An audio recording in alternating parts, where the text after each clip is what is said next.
Hi, I'm Allison Pigeon. I'm a business consultant with Practice at the Practice. I'm a group practice owner, and I also own a virtual assistant company called Move Forward Virtual Assistants.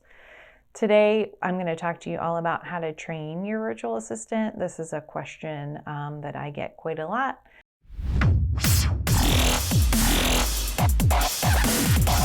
So the first tip that I have for you around training is you want to document your processes, either in written form or on video, to have something to use when you're training your virtual assistant, but also so your virtual assistant has something to look back on if they have questions or can't quite remember what you had told them.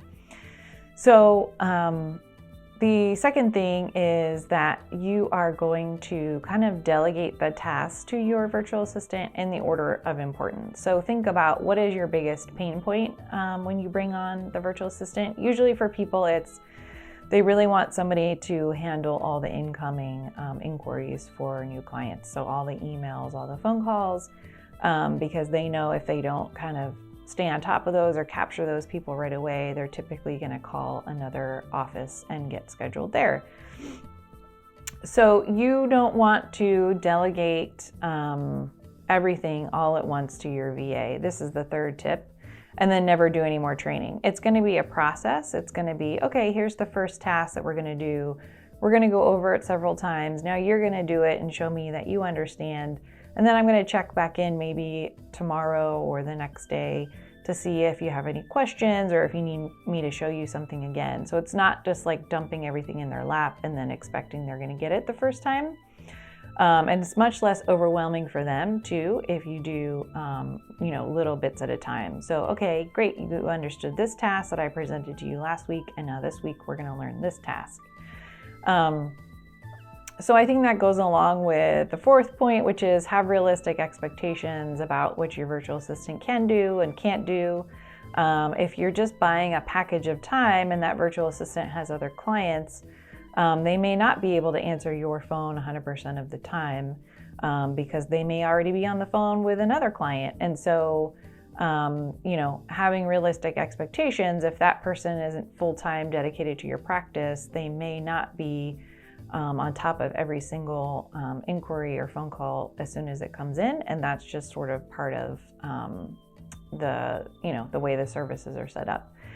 The fifth point I wanted to make is when you are training your VA, make sure you praise them often and celebrate the wins. Everybody wants to know they're doing a good job. And so getting feedback from you as the owner is really important. It can just be as simple as like, hey, I saw that you converted this client to be self-pay and that's great. I really appreciate you doing that.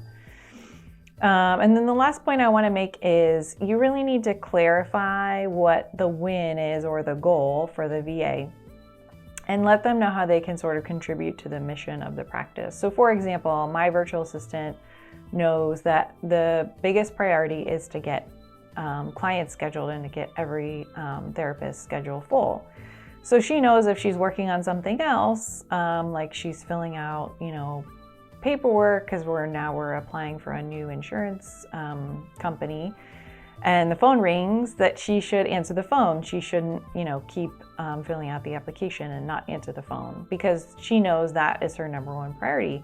And because we've talked about that and she understands that, she is making sure the schedules are full. She's reporting to me how full the schedules are, how well she does with converting clients. Like we track all of that data. So make sure that they know how to contribute to, what the priorities are in the practice, because that is going to help you to feel like it's worthwhile to have them there and worthwhile to pay them and have them helping your practice. But they're also going to feel good when they're making progress and having wins associated with making those priorities happen.